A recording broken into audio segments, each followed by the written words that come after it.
ॐ भूर्भुवः स्वः तत्सवितुर्वरेण्यं भर्गो देवस्य धीमहि धियो यो नः प्रचोदयात् ॐ शान्ति शान्ति शान्तिः. Namaskar my dear friends, this is 12th video on Talks with Swami Vivekananda, a direct disciple of Bhagavan Sri Ramakrishna Paramahansa. This video starts with chapter 36. Swami Vivekananda's wonderful memory, his opinion about Bharat Chandra and Michael Madhusoodan Dutt, two Bengal poets, place Belur Math, year 1901.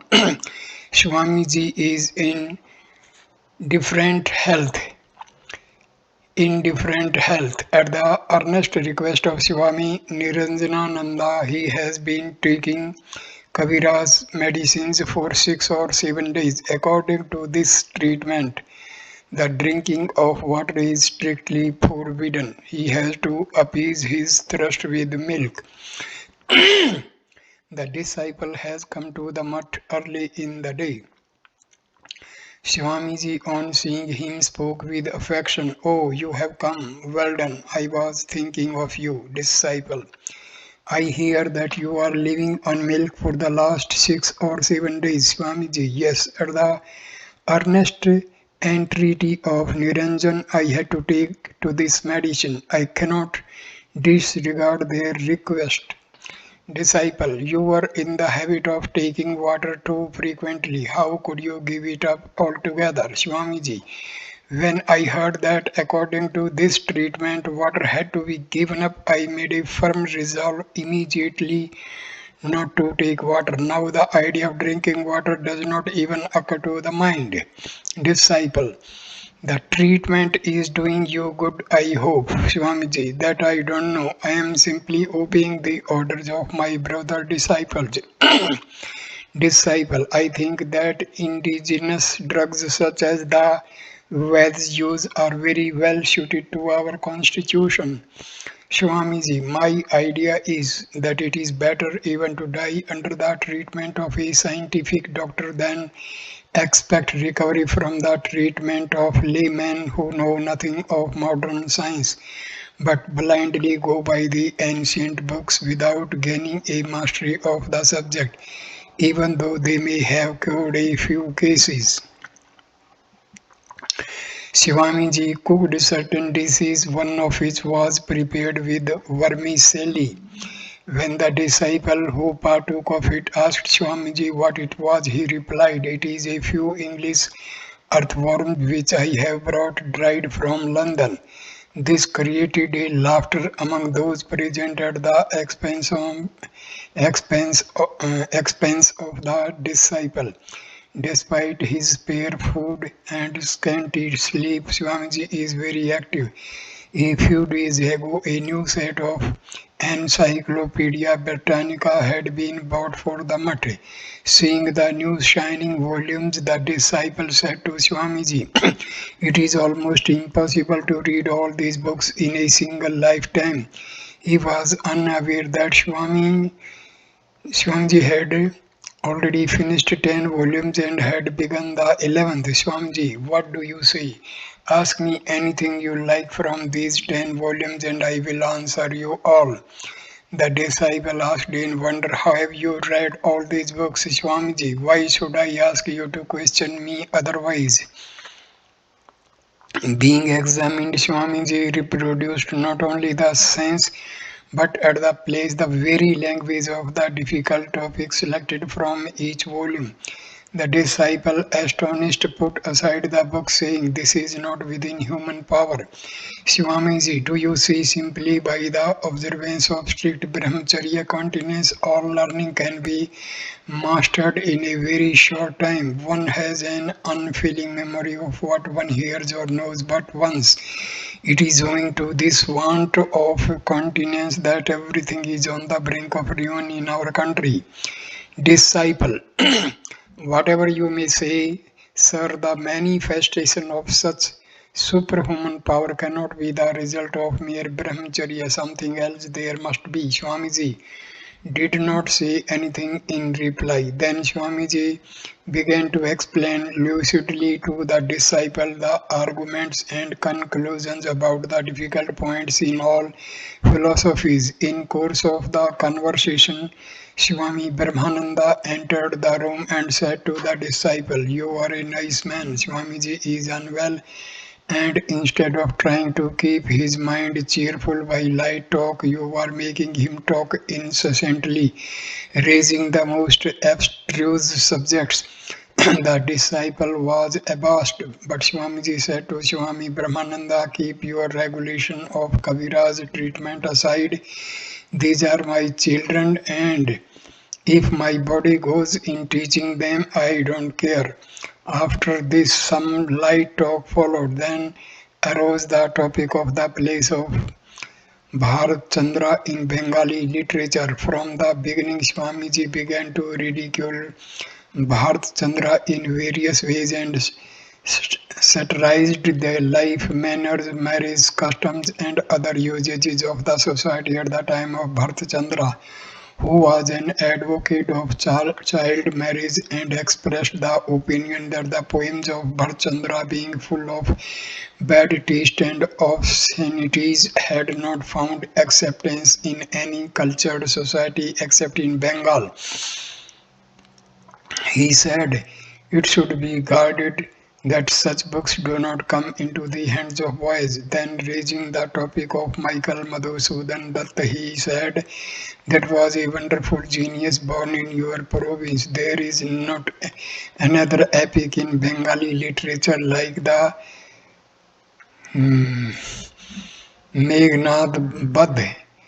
No mistake in that, and it is difficult to come across a poem like that in the whole of modern European literature." Disciple: "But sir, I think Michael was very fond of bombastic style." Swamiji: "Well, if anybody in your country does anything new, you at once hoot him.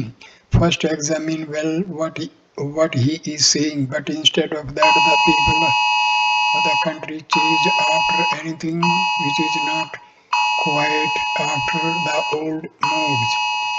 For example,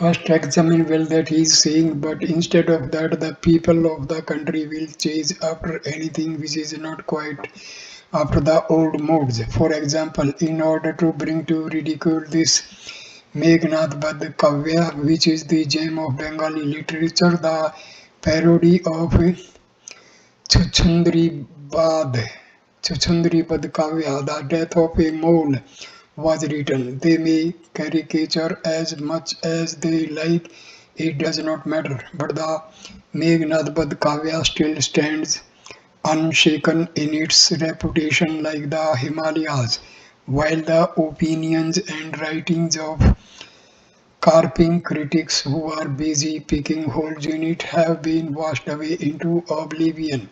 What will the vulgar public understand of the epic Michael has written in such a vigorous diction and an original meter? And at the present time, Grease Babu is writing wonderful books in a new meter which your otherwise pundits are criticizing and finding fault with. But does GC care for that? People will appreciate the books afterwards. Thus, speaking on the subject of Michael, he said, "Go and get the Meghnad Badkave from the library downstairs." On the disciples bringing it, he said, "Now read, let me see how you can read it." The disciple read a portion, but the reading not being to the liking of Swamiji, he took the book and showed him how to read and asked him to read again. Then he asked him, "Now can you say which portion of the kavya is the best?" The disciple, failing to answer, Swamiji said, "That portion of the book which describes that Indrajit has been killed in battle and Mandodari beside herself with grief is dissuading Ramana from the battle, but Ramana, casting off forcibly from his mind the grief for his son, is firmly resolved on battle like a great hero, and forgetting in a fury of rage and vengeance all about his wife and children, is ready to rush out for battle. That is the most finely conceived portion of the book. Some come what may, I shall not forget my duty, whether the world remains or dissolves. These are the words of a great hero. Inspired by such feelings, Michael has written that portion. Saying this, Swamiji opened the particular passage and began to read it in the most impressive manner. Chapter 37. Why Atma is not perceived, though so very near on self-realization, all questionings cease. Mother Kali. Place Balurmat, year 1901.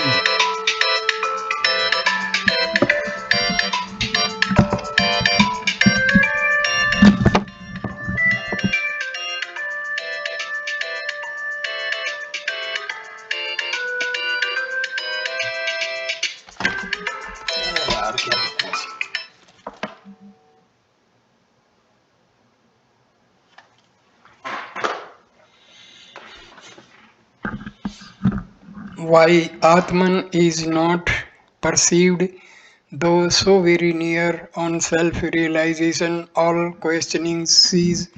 Mother Kali, place Balurmat, year 1901.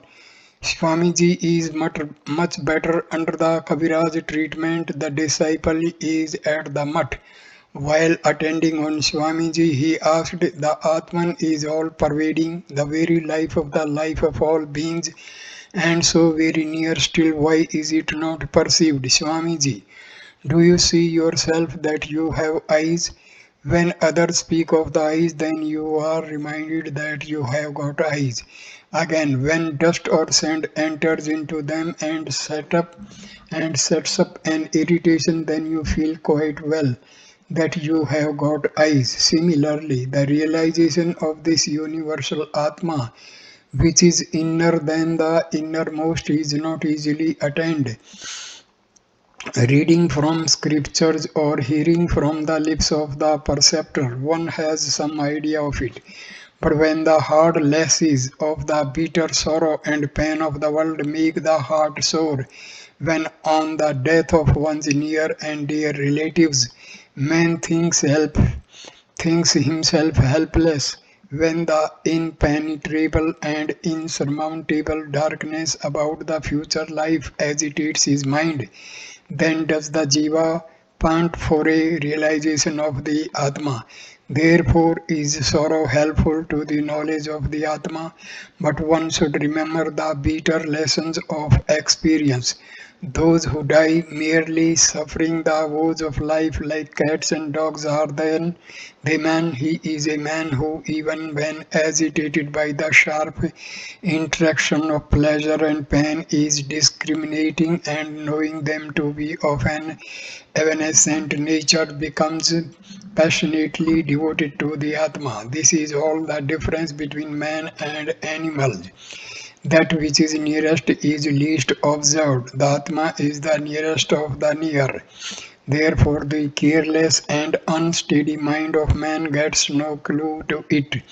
But the man who is alert, calm, self-restrained, and discriminating ignores the external world, and diving more and more into the inner world, realizes the glory of the Atma and becomes great. Then only he attains to the knowledge of the Atma and realizes the truth of such scriptural text as I am the Atma, thou art that, O Svetketu, and so on. Do you understand? Disciple, yes sir, but why this method of attaining self-knowledge through the path of pain and suffering? Instead of all this, it would have been well if there had been no creation at all. We were all at one time identified with the Brahma, Why then this desire for creation on the part of the Brahma? Why again this going forth of the Jiva, who is no other than Brahma, along the path of birth and death, amidst the interaction of the dualities of life? Swamiji, when a man is intoxicated, he sees many hallucinations. But when the intoxication goes off, he understands them as the imagination of a heated brain.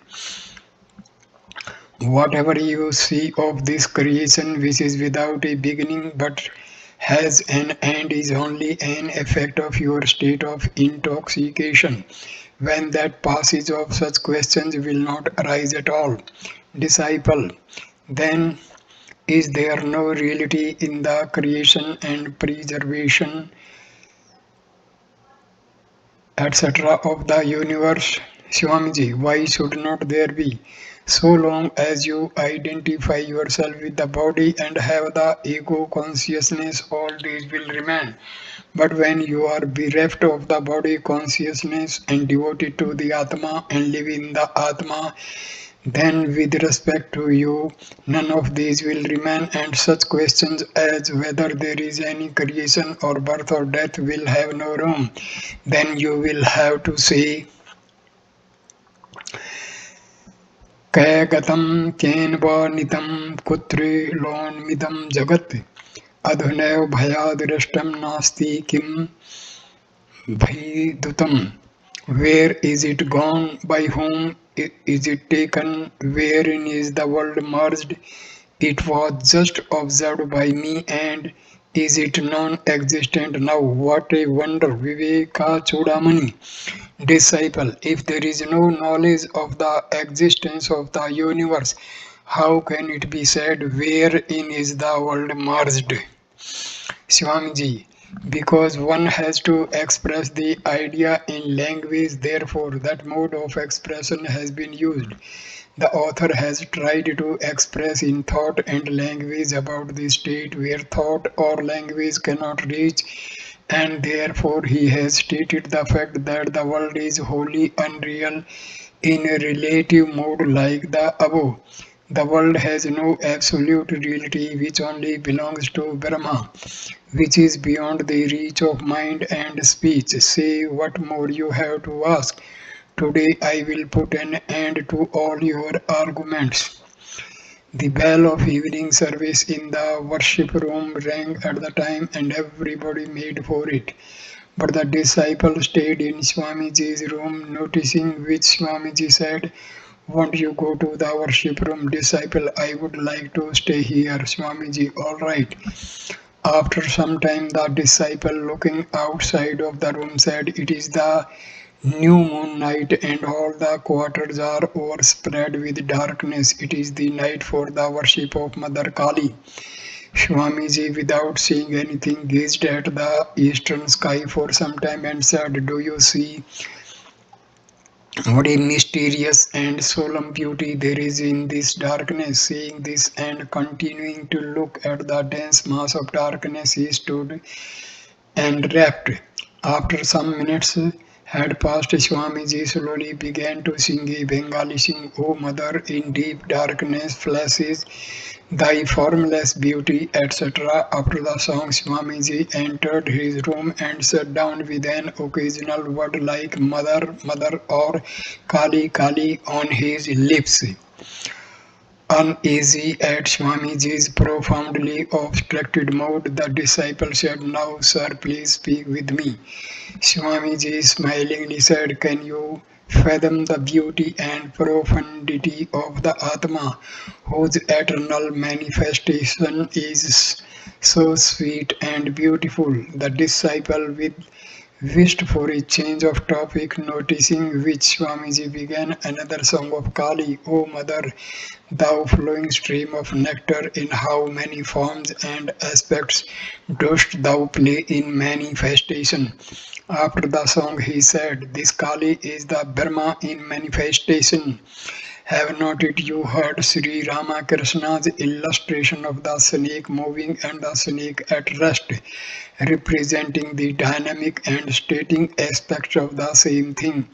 Disciple, yes sir, Swamiji. This time when I get well, I shall worship the mother with my heart's blood. Then only will she be pleased. Your Raghunandan also says like that. The mother's child shall be a hero, a Mahavira.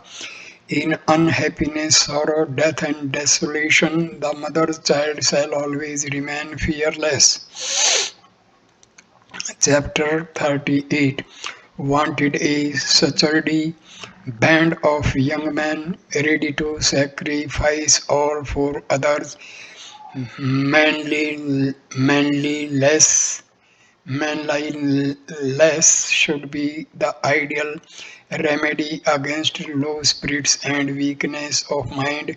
Work for others, no individual liberation before the salvation of all. Influence of thoughts. Place Belur Mutt, year 1901. Swamiji is staying at the Mutt nowadays. His health is not very good, but he goes out for a walk in the morning and evening. The disciple, after bowing at the feet of Swamiji, inquired about his health. Swamiji, well, this body is in such a pitiable condition, but none of you are stepping forward to help in my work. What shall I do single-handed? This time the body has come out of the soil of Bengal. So can it bear the strain of much work? You who come here are pure souls, and if you do not be my helpers in this work, what shall I do alone? Disciples are these self-sacrificing brahmacharis and sannyasis are standing behind you. Brahmacharis and sannyasis are standing behind you, and I think that each one of them can devote his life to your work. Still, why do you say so, Swamiji? Well, I want a band of young Bengal who alone are the hope of the country. My hope of the future lies in the youths of character, intelligent, renouncing all for the service of others, and obedient who can sacrifice their lives in working out of my ideas and thereby do good to themselves and the country at large. Otherwise, boys of the common run are coming in groups and will come. Dullness is written on their face, their heart is devoid of energy, their body feeble and unfit for work, and mind devoid of grace. What work will be done by these?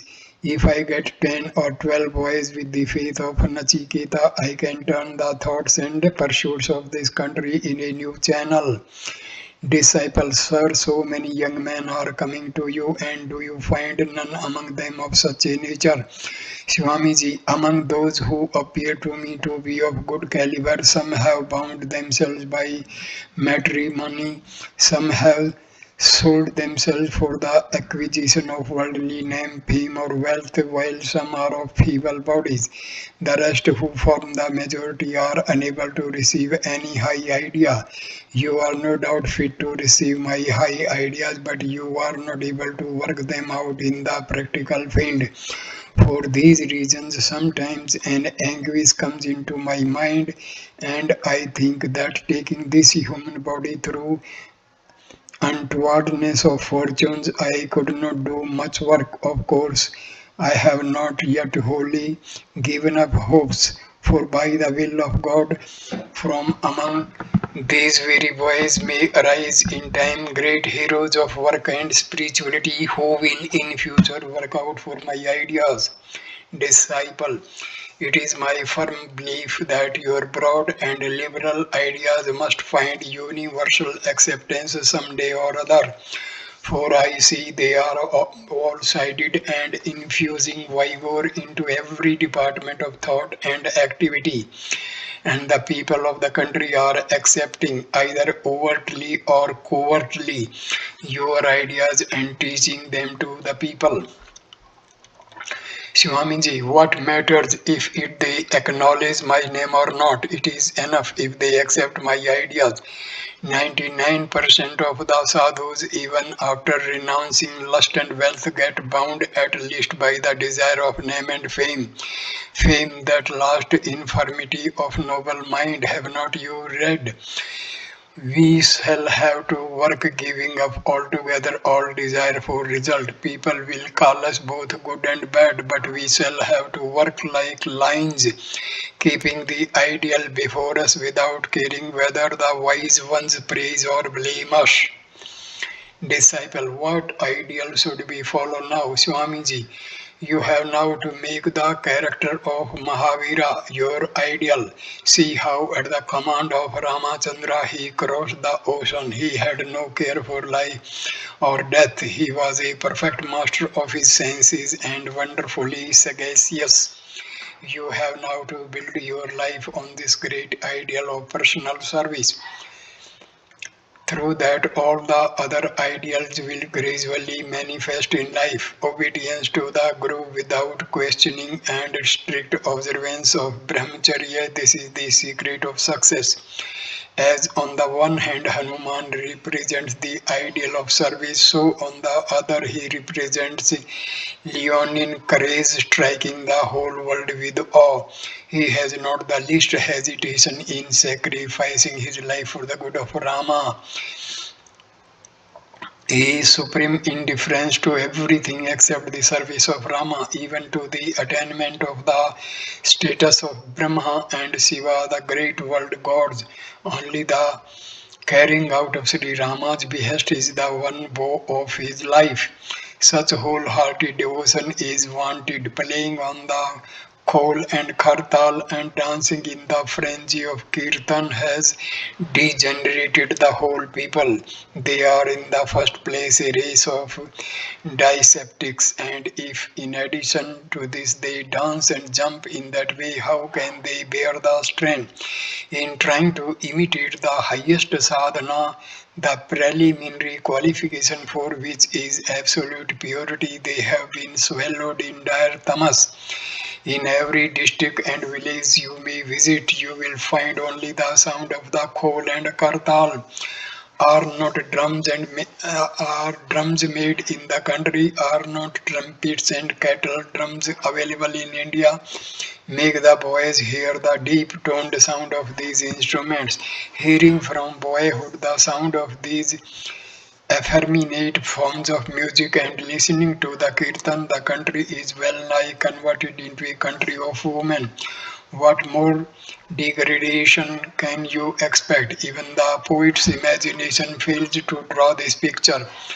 The damru and horn have to be sounded, drums are to be beaten so as to raise the deep and martial notes, and with Mahavira, Mahavira on our lips and shouting Hare Hara, Vyom Yom, the quarters are to be reverberated.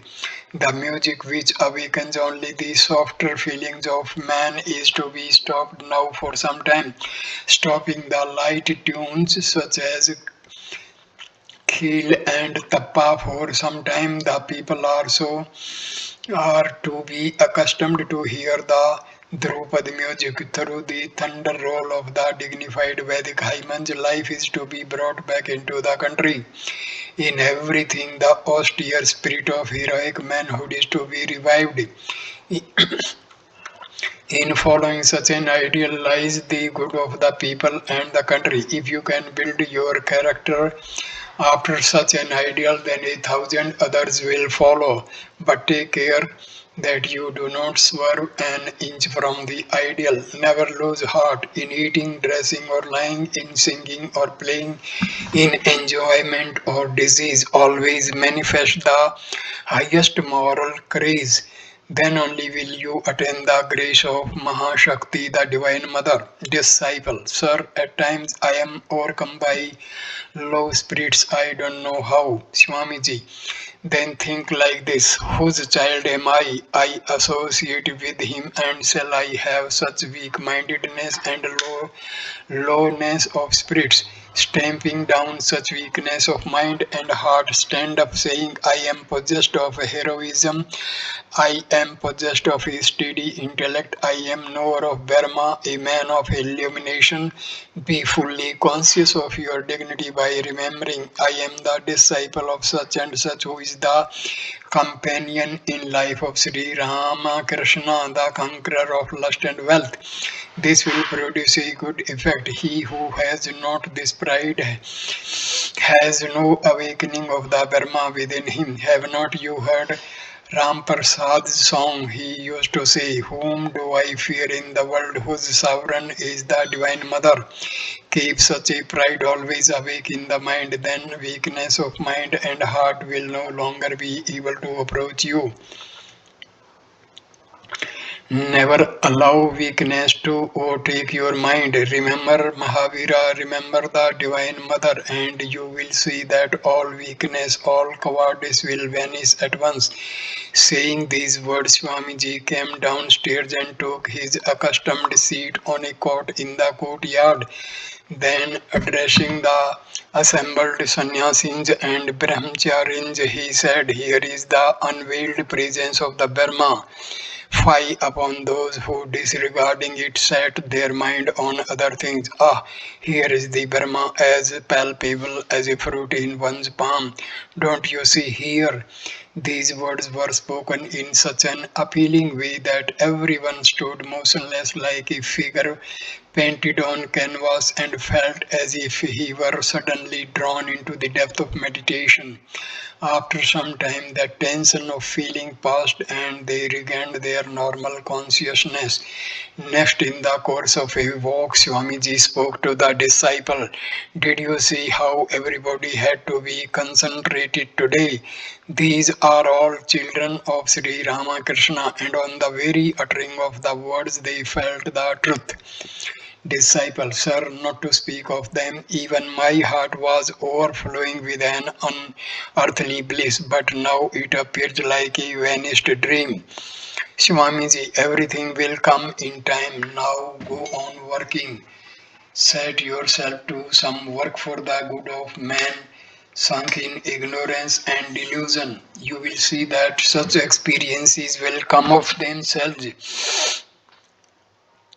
Disciple, I feel nervous to enter into its labyrinths, neither have I strength. The scriptures also say, impenetrable is the path of karma. Swamiji, what do you like to do then?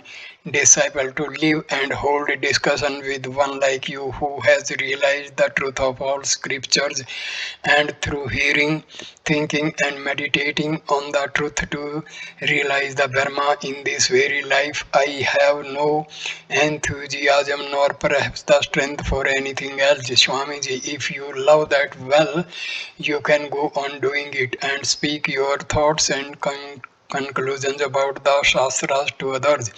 It will benefit them so long as there is the body. One cannot live without doing some work or other. Therefore, one should do such work as is conductive to the good of others. Your own realizations and conclusions about scriptural truths may benefit many a seeker after truth. Put them into writing, which may help many others. Disciple, first let me realize the truth when I shall write. Sri Ramakrishna used to say, without the badge of authority, none will listen to you.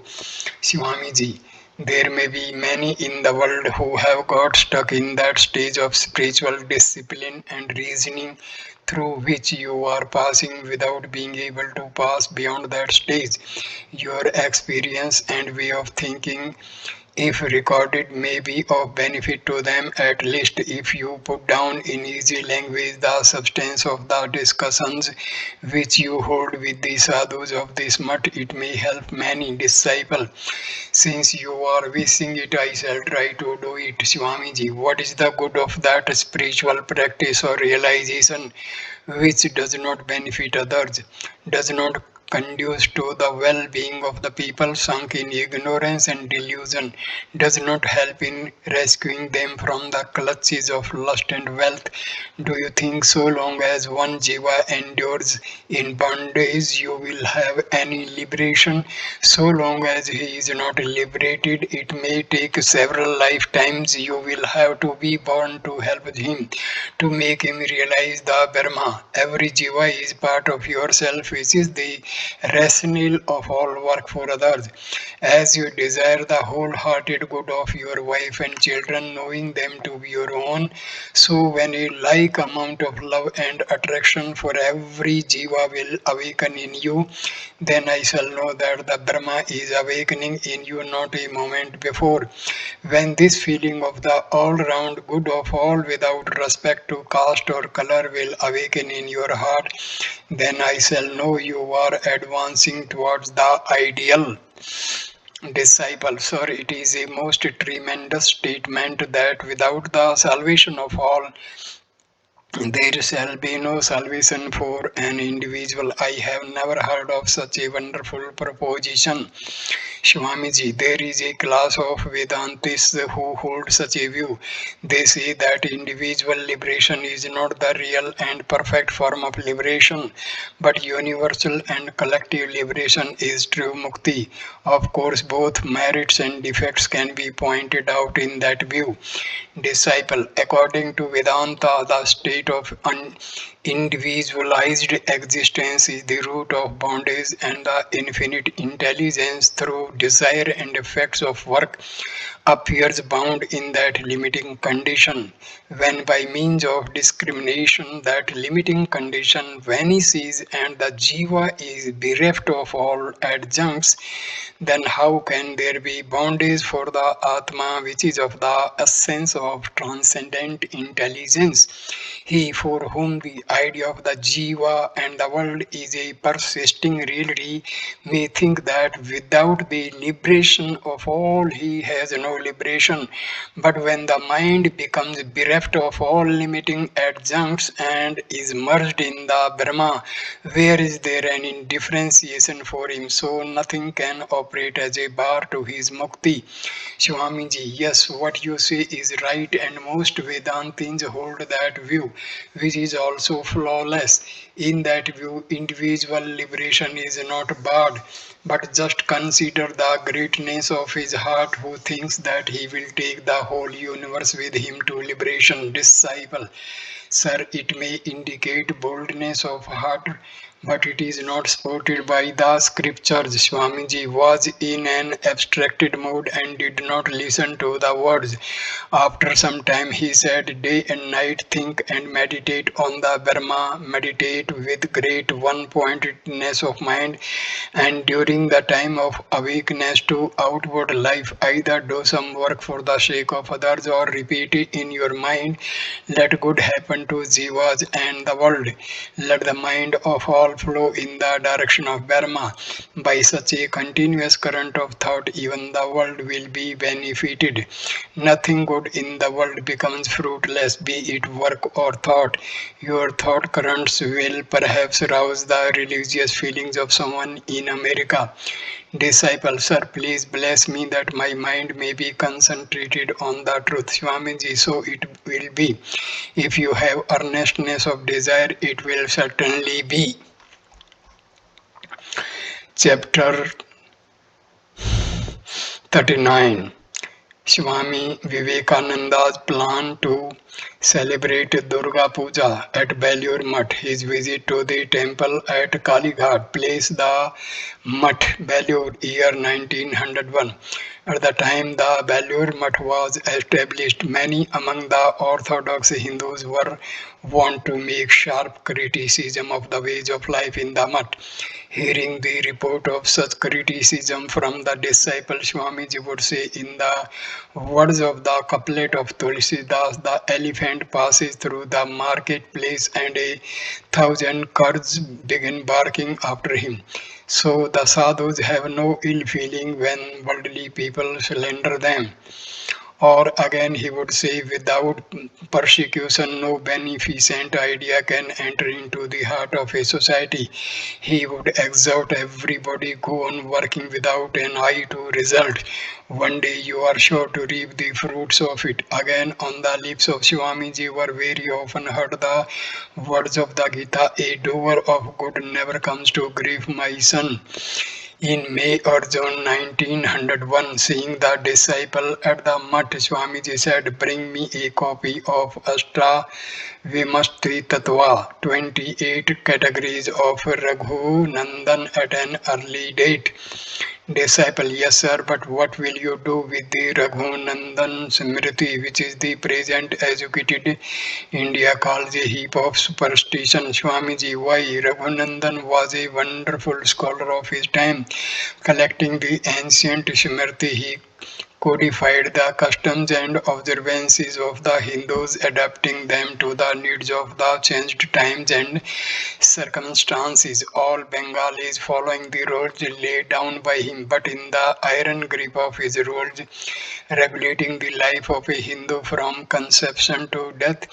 The Hindu society was much oppressed in matters of eating and sleeping, in even the ordinary functions of life, not to speak of the important ones. He tried to regulate everyone by rules in the altered circumstances of the times that did not last long.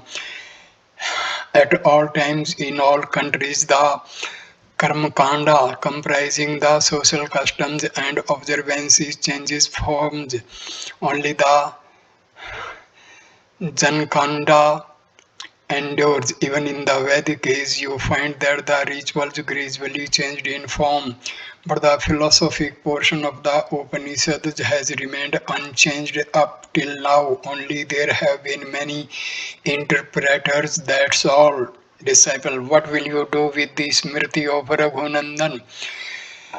Swamiji, this time I have a desire to celebrate the Durga Puja. If the expenses are forthcoming, I shall worship the Mahamaya. Therefore, I have a mind to read the ceremonial forms of that worship. When you come to the mutt next Sunday, you must get a copy of the book with you. Disciple, all right, sir. Next Saturday, the disciple brought a copy of the book and Swamiji was much pleased to get it. Meeting the disciple a week after this, he said, I have finished the Raghunandan Smriti presented by you.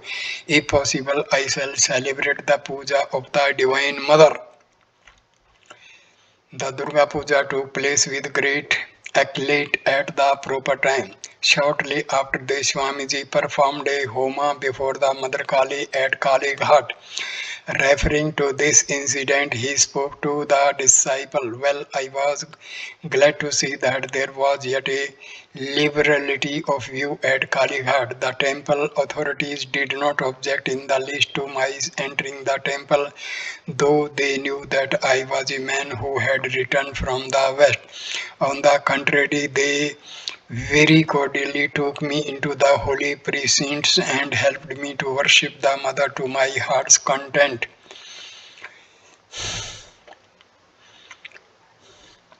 Chapter 40. The last birthday anniversary of Sri Ramakrishna that Swami Vivekananda saw. Swami Vivekananda's ideas as to how the celebration should take place, how far a guru can help, what is meant by grace. Swami Vivekananda's vision of Sri Ramakrishna placed the Belur Mutt year 1902. Today is the anniversary celebration of Sri Ramakrishna, the last that Swamiji ever saw. The disciple presented an invocatory hymn on Sri Ramakrishna to Swamiji. He then proceeded to rub Swamiji's feet gently. Swamiji, before starting to read the poem, spoke to him. Do it very gently, as the feet have become very tender. After reading the poem, Swamiji said, it is well done. Swamiji's illness had increased so much that the disciple observing it felt sore at heart. Swamiji's understanding his inner feeling said, "What are you thinking? This body is born and it will die. If I have been able to instill a few of my ideas into you all, then I shall know that my birth has not been in vain. Disciple, are we fit objects of your grace? If you, without taking my fitness into consideration, bless me, then I will consider myself pleased." Swamiji always remember that renunciation is the root idea. Unless one is initiated into this idea, not even Brahma and the world gods have the power to attain mukti. Disciple, it is a matter of deep regret that even bearing this from you almost every day, I have not been able to realize it. Swamiji, renunciation must come, but in the fullness of time. Kalinatamani Vindoti. In the fullness of time, one attains to knowledge within himself. When the few sanskaras of previous life are spent, then renunciation sprouts up in the heart. After some time, he said, "Why should you go outside and see the big concourse of people? Stay with me now and ask Niranjan to sit at the door so that nobody may disturb me today." Then the following conversation took place between Swamiji and the disciple. "Swamiji, I think that it will be better if from now the anniversary is celebrated in a different way.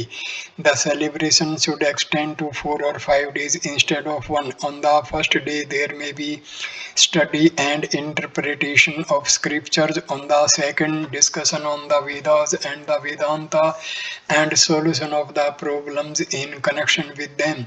On the third day there may be a question class. The fourth day may be fixed for lectures. On the last day there will be a festival on the present lines, just as the Durga Puja extends for 4 or 5 days. Of course, if the celebration is on the above lines, none except the devotees of Sri Ramakrishna will be able to attend on the other days except the last. But that does not matter. A large promiscuous crowd of people does not mean a great propagation of the message of Sri Ramakrishna. Disciple, sir, it is a beautiful idea. Next time it may be done according to your wishes. Swamiji, now my son, you all will carry them out.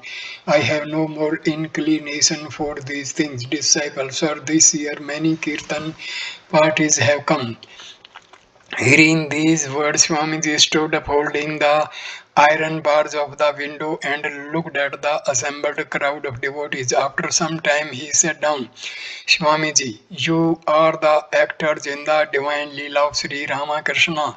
After this, not to speak of ours, people will take your names also. These hymns which you are writing will afterwards be read by people for the acquirement of love and knowledge. Know that the attainment of the knowledge of the Atma is the highest object of life. If you have devotion for the avatars who are the world teachers, that knowledge will manifest of itself in time. Disciple, sir, shall I attain to such knowledge?" Swamiji, by the blessings of Sri Ramakrishna, you shall attain to divine love and knowledge. You will not find much happiness in the worldly life. Disciple, sir, if you condescend to destroy the weakness of my mind, then only there is hope for me. Swamiji, what fear? When you have chanced to come here, you shall be free. Disciple, with great entreaty, you must save me and life from ignorance in this very life. Swamiji, say, who can save anybody? The Guru can only take away some covering veils. When these veils are removed, the Atma shines in its own glory and manifests like the sun. Disciple, then why do we find mention of grace in the scripture? Swamiji, grace means this: he who has realized the Atma becomes a storehouse of great power, making him the center, and with a certain radius a circle is formed, and whoever comes within the circle becomes animated with the ideas of that saint, that is, they are overwhelmed by his ideas. Thus, without much religious striving, they inherit the results of wonderful spirituality. If you call this a grace, you may do it. Disciple, is there no other grace than this? Swamiji, yes, there is. When the avatara comes, then with him are born liberated persons as helpers in his world play. Only the avatara has the power to dispel the darkness of a million souls and give them salvation in one life. This is known as grace. Do you understand?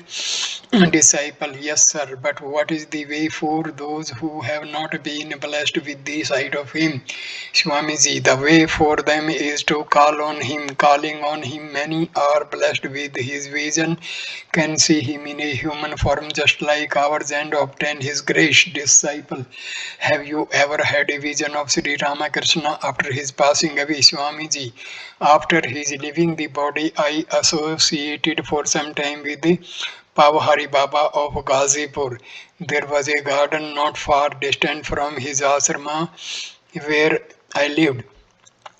People used to say it was a haunted garden, but as you know, I am a sort of demon myself and have not much fear of ghosts. In that garden, there were many lemon trees which bore numerous fruits. At that time, I was suffering from diarrhea, and there no food could be had except bread. So, to increase the digestive powers, I used to take plenty of lemons. Mixing with Pavahari Baba, I liked him very much and he also came to love me deeply. One day I thought that I did not learn any art for making this weak body strong. After living with Sri Ramakrishna for so many years, I had heard that Pavahari Baba knew the science of Hatha Yoga. So I thought I would learn the practices of Hatha Yoga from him and through them strengthen the body. You know, I have a dogged resolution, and whatever I set my heart on, I always carry out. On the eve of the day on which I was to take initiation, I was lying on a cot thinking, and just then I saw the form of Sri Ramakrishna standing on my right side, looking steadfastly at me as if very much grieved. I had dedicated myself to him, and at the thought that I was taking another Guru, I was much ashamed and kept looking at him. Thus, perhaps 2 or 3 hours passed, but no words escaped from my mouth. Then he just disappeared all on a sudden. My mind became upset seeing Ramakrishna that night, so I postponed the idea of initiation from Pavhari Baba for the day. After a day or two, again the idea of initiation from Pavhari Baba arose in the mind, and again in the night there was the appearance of Sri Ramakrishna as on the previous occasion. Thus, when for several nights in succession I got the vision of Sri Ramakrishna, I gave up the idea of initiation altogether, thinking that as every time I resolved on it I was getting such a vision, then no good but harm would come from it. After some time he addressed the disciples saying, those who have seen Sri Ramakrishna are really blessed. Their family and birth have become purified by it. All of you will also get his vision. When you have come here, then you are very near to him. Nobody has been able to understand who came on earth as Sri Ramakrishna. Even his own nearest devotees have got no real clue to it. Only some have got a little inkling of it. All will understand it afterwards. The conversation was thus going on when Swami Niranjanananda knocked at the door.